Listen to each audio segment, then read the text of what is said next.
Почитувани представници на медиумите, во пресред на утрешната седница на Советот на Општина Битола, ние советниците од коалицијата Сојуз за иднината го повикуваме градоначалникот Талески да се одважи и утре да се појави и да присуствува во работата на седницата.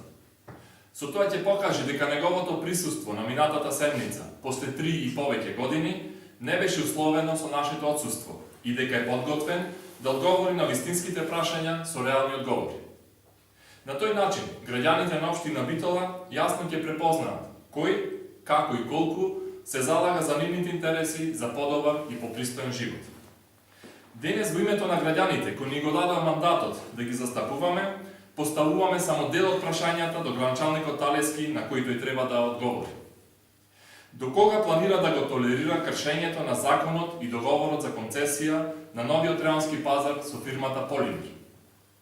Кога и како планира да го реши проблемот со полигонот за полагање на возачки испити во Битола? Кој ќе понеси одговорноста за повеќемесечното доцнење со реконструкцијата на Старскиот дом Сјураје? Зошто не е ни започната изградбата на комуналната инфраструктура во поранешната касарна, иако таму неколку згради се готови за вселување? Кога планира да го среди финансискиот и образовниот хаос во училиштата во Битола?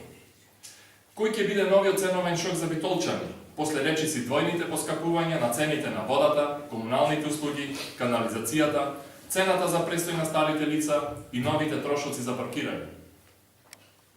Дополнителна мотивација за Талески утре да присуствува на седницата е ставот на советниците од опозицијата, дека го охрабруваме и го поддржуваме, тој на самата седница да поднеси предлог одлука за поништување на договорот за јавно-приватно партнерство за зонско паркирање со фирмата Стентон Градба, со што би излегол во пресред на граѓаните и нивните бројни реакции за ваквиот концепт на зонско паркирање во Општина Битола.